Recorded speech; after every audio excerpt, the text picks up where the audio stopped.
Forget what you think you know, because today we're diving into the strange, spooky, and slightly ridiculous world of Norwegian urban legends. If I get haunted for this, please bury me in my bunad. Top 5 Norwegian urban legends. Let's just dive in. I've been curious about this for a long time, so let's see what this is all about. And I would love to do like almost little deep dives into some of these creatures in separate videos because that would be fun. Let me know if you want to see that. Okay. Let's just dive in. Nordic and Scandinavian folklore is rife with creatures, good and evil, which have frightened people for centuries. They were primarily created to scare children, whether to lure them away from evil or dangerous places. However, regardless of their origin, they have lingered with folks for years, being passed along from generations to generation. So today on Top 5 Scary Videos, I'm going to be counting down our list of the top 5 Norwegian urban legends. Coming in at 5, huldra, also known as huldra. These are seductive forest creatures found in Scandinavian folklore. Huldra derives from a root meaning covered or secret and is often depicted as just one individual. However, through folklore, it has changed to an entire huldra race and not just one single entity. Huldra is described as being a troll-like. So it was an urban legend that it was just one huldra, it was just one lady, but now it has transitioned into it being a species? Did I get that right? Woman living in the woods and is known to be fair and beautiful, but wild, and is known to have long hair which she hides behind her back upon meeting a human. This legend goes that Adam and Eve had a handful of children, and one day when Eve was giving her children a bath, God came to visit her. However, Eve had not yet bathed all her children, so she hid the ones that were dirty. God asked her, "Are there not more children?" Eve said no. So God responded, "Then let all that is hidden remain hidden." And thus the ones hidden became to underduriski. Excuse my pronunciation, please. Which means the ones living underground. The hidden children became lost souls under the surface of the earth, calling for someone to be with them, usually human passerby. Sad. Poor huldra, they're just hidden and misunderstood. Huldra was one of these children, yet somehow managed to remain on the surface of the earth. Be warned, she is neither good nor evil and cannot be trusted. Coming in at 4, Jotne, also known as Jotne or Jotna. This legend is described as being a type of entity contrasted with gods and other figures such as dwarfs and elves. In Norse mythology, Jotne appears as a giant being, often ugly and lumpy, with many of them in possession of great knowledge. We are aware that the pronunciation of Jotne is being butchered in this video, and for that we apologize. Jotne? Jotne? Jotne? Jotne? Jotne? What is it, Norwegians? Let us know. Oftentimes, the Jotne is described as riding on a wolf with vipers as reins and is believed to be depicted in this 10th century picture stone from the Hunnestad monument. As I previously stated, most Jotne possess great wisdom. For example, Vardøger, I don't know how to pronounce it, who was clad with the very same knowledge as Odin. Legend goes that the Jotne are Thor's most dangerous opponent and is a major motif in Norse mythology, with the Jotne residing in the great mountain area of southern Norway. Naturally, the folklore has become blurred, with some stories blending Jotne and trolls together into one, but that is simply not the case, with these two legends having very separate histories throughout folklore. And that's the tea. Coming at 3, Fossegrimen, simply known as Grim. This is a water spirit or troll in Scandinavian folklore. This water spirit plays the fiddle and is described as being exceptionally talented with the sounds of forest, wind and water playing over his fiddle strings. He is a young, handsome man who sits naked under waterfalls. What's not to love? Playing mostly the music of nature. Grim is said to be willing to teach his fiddle skills in exchange for a food offering made on a Thursday evening and in secrecy. The offering... Why? See, this is why I kind of want to go more into depth into these creatures, because like, why on a Thursday evening in secrecy? Where did that come from? He accepts is a white goat throne with head turned away into a waterfall that flows northwards, smoked mutton stolen from the neighbor's storage 4 Thursdays in a row. However, if there's not enough meat on the bone, he will only teach those seeking the skill how to tune the fiddle. What a dick. However, if the offering is satisfactory, he'll take the student's right hand and draw the fingers along the strings until they all bleed.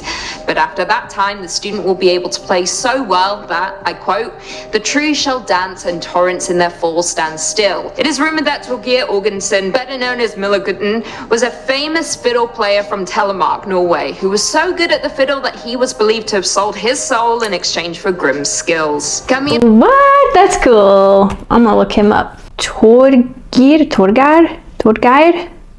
Orgensen. Oy. He kind of looks like he had sold his soul to play the fiddle. Looks like he's got something hidden. I want to hear him. I want to hear him. I want to hear him. Can only play a little bit, I'm sure.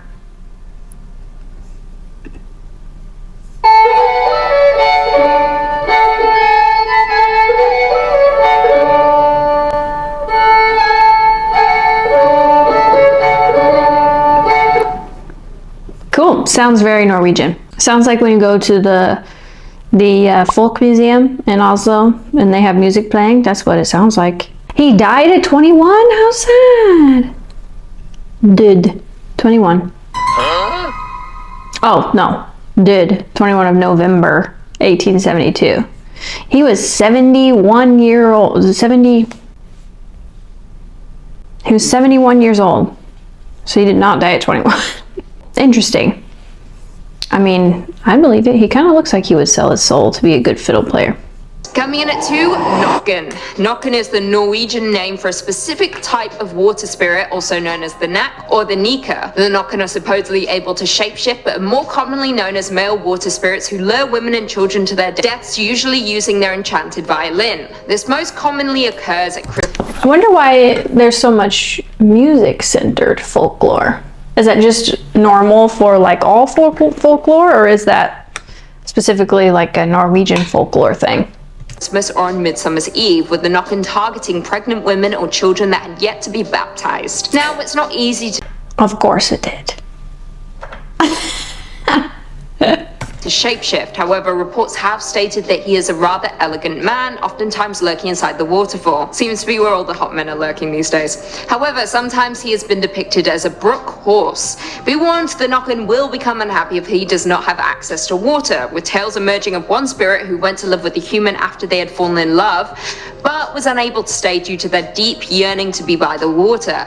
So if you ever find yourself lured in by the Nokken, just drain that waterfall and run away. Easy enough, right? However, don't fret too much, with most crediting this legend as a manifestation of the dangers associated with water. And finally, coming in at number 1, trolls. I mean, of course, trolls are the primary legend in all of Scandinavian mythology and folklore. Old Norse history describes trolls as beings that dwell in isolated rocks, mountains, or caves and lives together in small family units that are rarely useful to human beings. Now, trolls are said to be inspired by the cruel giants who were the primary enemies of the gods who lived in the mountains of Utgard. They are said to have human-like appearance, but they are incredibly big and ugly. No shame, just facts. Now, like all legends, it varies from source to source, with some trolls being dim-witted, some have no particular grotesque characteristics, to others being dangerous to human beings. Now, although some are described as being man-eaters and as turning to stone upon contact with the sun, trolls are also attested as being solitary beings. I never heard that they turn to stone when contact with the sun. Living far away from civilization. Upon the arrival of Christianity around the 1300s, the stories began to change, with stories emerging of the trolls being able to smell the blood of a Christian man, with them basically representing anything of the old times, which the new religion condemned. So there we have it. Convenient. Cool.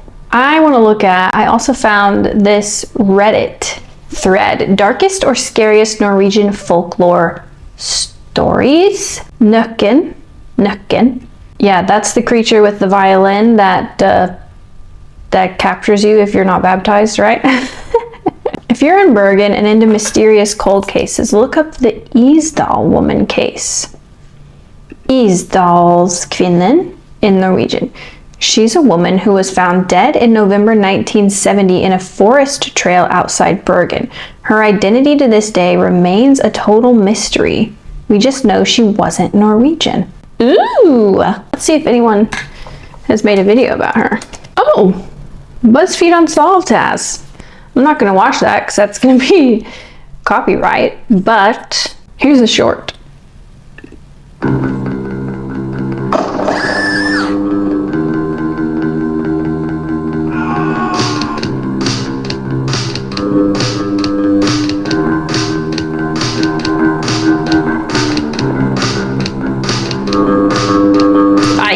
Investigator.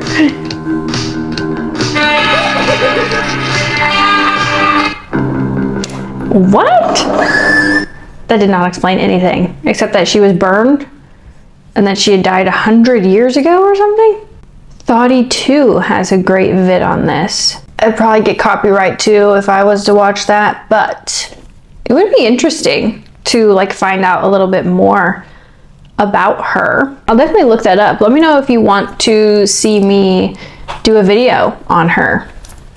Sounds kind of creepy. The legend of Stallo. Stallo lived in the netherworld underground. He would steal babies from their komsa and switch them with his own unruly screaming kids. Beating. So, if a child would scream and be very loud, parents would assume it was a beating and leave them out in the cold. Stallo was evil, you see, and hated humans. He would use his beating children as a call to predators. Here are humans to eat. Stallo would keep away if the children were protected.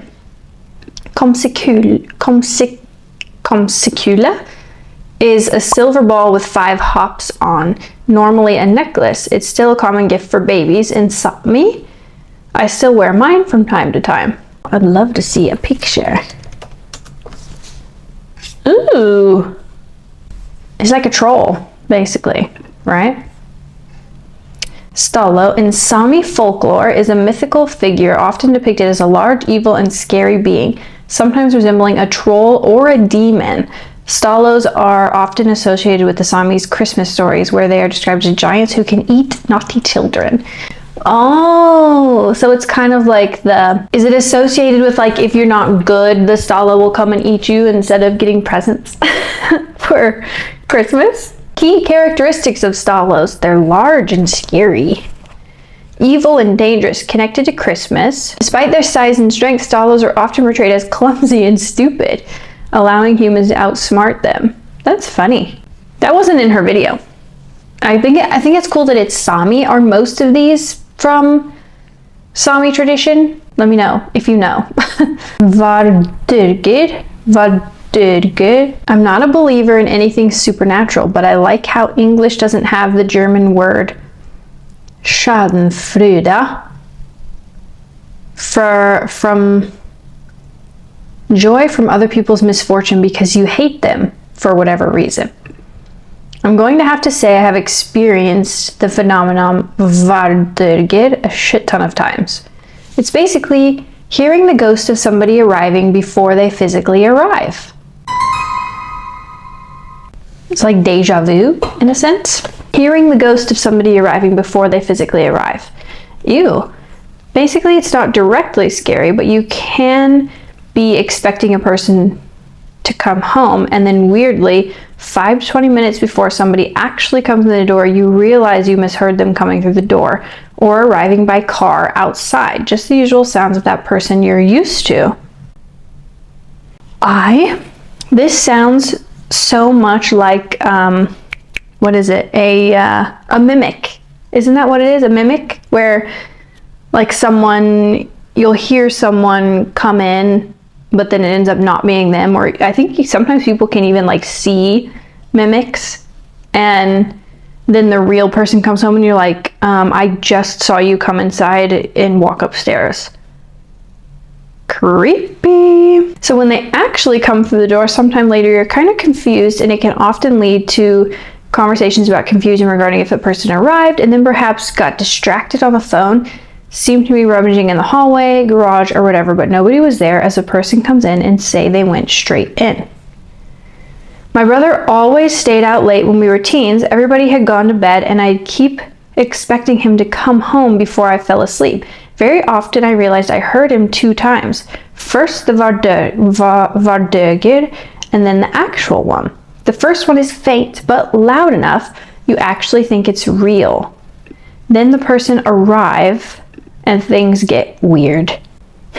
Also known as Vardøger or Vardoger, is a spirit predecessor in Scandinavian folklore. Stories typically include instances that are nearly deja vu in substance, but in reverse, where a spirit with the subject's footsteps, voice, scent, or appearance and overall demeanor precedes them in a location or activity, resulting in witnesses believing they have seen or heard the actual person before the person physically arrives.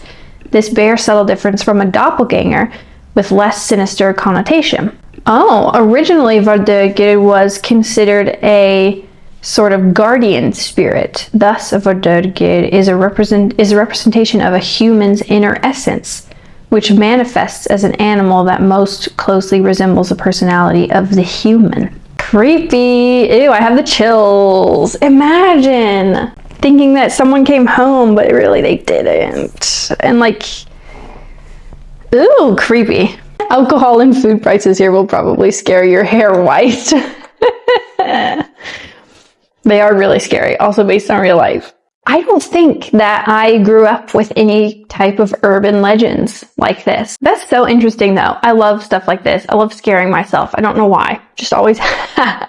But let me know if you want to see me go into depth about any of these stories or creatures or anything, and let me know if there's any that we didn't talk about. I want to hear them in the comments because I think it is so fun and interesting. Always remember to like and subscribe if you liked this video, and if you want to become a part of my little community here on YouTube. Thanks for watching. I'll see you in the next one. Bye.